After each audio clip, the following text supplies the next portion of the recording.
आइए डिफरेंस समझते हैं इस वीडियो लेक्चर में। डिफरेंस है प्राइवेट कंपनी और पब्लिक कंपनी में। हम यहाँ पे 6 डिफरेंसेस की बात करेंगे। बेसिस की बात करते हैं। सबसे पहले प्राइवेट लिखा हुआ है, फिर नेक्स्ट पब्लिक कंपनी लिखा हुआ है। पहला है नंबर ऑफ़ मेंबर्स को लेकर। नंबर ऑफ़ मेंबर्स की अगर हम बात करें तो प्राइवेट कंपनी में minimum 2 members are required and the maximum number of members are 200, can be 200। ये जो मेंबर्स हैं इसमें एक्सक्लूड किए गए हैं एम्प्लॉयज़, चाहे वो प्रेजेंट हो चाहे पास्ट एम्प्लॉयज़ हों, इनको एक्सक्लूड करके 200 मेंबर होने चाहिए। एम्प्लॉयज़ इंक्लूड नहीं है इसमें। पब्लिक कंपनी की अगर हम बात करें तो minimum 7 members are required. Maximum की there is no limit for the maximum number of members. Members means share holders who can board the share of a company, the real owner. Next है difference basis है इसका invitation to the public. एक private company की बात हम करें तो private company it can not invite the public to subscribe for its share. Private company आम जनता में इनविटेशन नहीं बांटती कि हमारी कंपनी के शेयर परचेज करो, जबकि पब्लिक कंपनी आम जनता में अपने कंपनी के शेयर्स सब्सक्राइब करने के लिए जाती है। यानी कि it can invite the public to subscribe to its share, ये इनवाइट कर सकती है। नेक्स्ट डिफरेंस है ट्रांसफ़र ऑफ शेयर्स को लेकर। एक प्राइवेट कंपनी के शेयर्स जो हैं वो फ्रीली ट्रांसफरेबल नहीं है, मतलब there is a restriction regarding transfer of shares in a private company, but in case of public company there is no any restriction. हम लोगों ने फीचर्स में भी पढ़ा था ट्रांसफरेबिलिटी ऑफ शेयर्स, तो मैंने बात किया था कि पब्लिक कंपनी में ऐसे पॉसिबिलिटी है कि अपने शेयर फ्रीली ट्रांसफरेबल हो सकते हैं। नेक्स्ट डिफरेंस है preparation of article of association को लेकर। In private company article of association is mandatory, इसे बनाना ज़रूरी है। एक प्राइवेट कंपनी में the preparation of article is mandatory for all the private companies, but in case of public company article of association is not mandatory. इसकी जगह पे अगर company ने फ़िलहाल अगर आर्टिकल नहीं तैयार किया है तो table F of schedule 1 which is mentioned in the Companies Act 2013 shall be applied. Next है नंबर ऑफ डायरेक्टर्स को लेकर डिफरेंस है। प्राइवेट कंपनी में at least 2 directors are there and in case of public company at least 3 directors are required, कम से कम। Next है use of word limited को लेकर। लिमिटेड शब्द कौन यूज़ करेगा और कैसे यूज़ करेगा। In case of private company it is compulsory to use the word private limited at the end of the name. जैसे मान लीजिए किसी कंपनी का नेम है स्टार लिमिटेड। अब अगर स्टार कंपनी है, स्टार अगर प्राइवेट कंपनी है तो उसका लिखा जाएगा स्टार प्राइवेट लिमिटेड। यही स्टार कंपनी अगर पब्लिक कंपनी है, मतलब इसके शेयर्स लोगों के पास हैं, पब्लिकली ट्रांसफरेबल शेयर्स हैं, तब ओनली उधर देखिए पब्लिक कंपनी में only the word limited is used eight the end of the name, यानी कि वो लिखेगी स्टार लिमिटेड।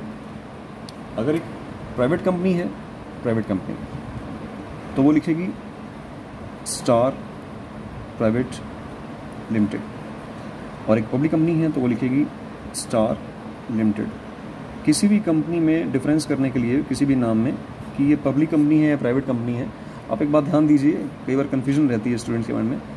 मैंने कहीं भी ऐसा नहीं लिखा है कि स्टार प्राइवेट लिमिटेड कंपनी, मैंने कंपनी शब्द यूज़ नहीं किया है। कंपनी शब्द से कोई कंपनी नहीं बन जाएगी, लिमिटेड शब्द से कंपनी बनेगी। और लिमिटेड अगर सिंपल लिमिटेड लिखा हुआ है तो पब्लिक कंपनी है, अगर प्राइवेट लिमिटेड लिखा है तो वो प्राइवेट कंपनी है। ये चीज़ हमें ध्यान रखनी है, ठीक है। आइए इसमें एक केस और कर लेते हैं आज के इस वीडियो लेक्चर में। टॉपिक है 1 पर्सन कंपनी, शॉर्ट फॉर्म है इसकी OPC। 1 पर्सन कंपनी का पहले मीनिंग समझ लेते हैं। हम लोगों ने फर्स्ट वीडियो लेक्चर में सीखा था ना कि कंपनी जो लिमिटेड बाय शेयर्स हैं वो 3 टाइप्स की रहेंगी, private company, public company and OPC। तो अब OPC की बारी है। पहले meaning, an OPC means a private company, private limited company with only 1 person as its member, जिसमें एक ही मेंबर हो। एक ऐसी प्राइवेट लिमिटेड कंपनी जिसका एक ही मेंबर हो सिर्फ, तो दैट इज़ कॉल्ड OPC। हालांकि प्राइवेट लिमिटेड में लिखा होता एटलीस्ट 2 मेंबर्स आर रिक्वायर्ड, है ना। यहाँ पे मेंबर ही एक है, तो that is OPC, 1 person company. क्या रूल एप्लीकेबल होते हैं एक ओपीसी के लिए? पहला फर्स्ट है मेंबर ऑफ ओपीसी को लेकर, only natural person can be its member. एक नेचुरल पर्सन यानी कि आप और हम ही इसके मेंबर हो सकते हैं। उसका इंडियन सिटीज़न होना ज़रूरी है, भारत का नागरिक हो, रेजिडेंट इन इंडिया, इंडिया में रहने वाला भी हो, can be A member of OPC. अब इंडियन सिटीज़न को अगर डिफाइन यहाँ पे करें कि एक इंडियन सिटीज़न के बारे में आप क्या कहेंगे कि कौन है इंडियन सिटीज़न, तो the term resident in India, resident India की बात अगर मैं करूँ कि इंडिया में रहने वाला या इंडिया में रहा है, कैसे डिफाइन होगा कि वो इंडिया में रहा है लास्ट ईयर? तो term resident in India means a person who has stayed in India for a period of not less than 182 days immediately proceeding as 1 calendar year. एक ऐसा व्यक्ति जो लास्ट कैलेंडर ईयर में कम से कम 182 दिन 182 days इंडिया में रहा हो, उससे कम नहीं। अगर व्यक्ति 182 days एटलीस्ट 182 days इंडिया में रहा है लास्ट कैलेंडर ईयर में, तभी उसको हम लोग रेजिडेंट इन इंडिया मानेंगे, ठीक है। तो वही मेंबर हो सकता है एक ओपीसी का। नेक्स्ट है 1 person can form only 1 OPC. एक व्यक्ति केवल एक ही ओपीसी बना सकता है, एक से अधिक नहीं बना सकता है, ठीक है। Paid up capital, paid up capital यानी कि जो capital which is paid by the share holder yet, जब तक पे कर रखी है शेयर होल्डर्स ने, वो 50 लाख रुपीज़ से एक्सीड नहीं होनी चाहिए, 50 लाख से ज़्यादा नहीं होनी चाहिए। अगर हो जाएगी तो उसकी कंडीशंस चेंज हो जाएंगी, वो ओपीसी नहीं रहेगी, फिर उसको चेंज करना पड़ेगा। अभी आगे चलते हैं, आगे समझ आइए आपको मेरी बात, ठीक है। नेक्स्ट रूल लागू होगा कि average annual turnover of 3 years should not be exceed ₹2 crore। 3 साल की एवरेज एनुअल टर्नओवर, टर्नओवर आप सेल को बोल सकते हैं कि 3 साल की जो सेल है, एवरेज सेल 3 years की, वो 2 करोड़ से अधिक नहीं होनी चाहिए। अगर हो जाएगी तो उसके टर्म्स चेंज हो जाएंगे, वो ओपीसी नहीं रहेगी।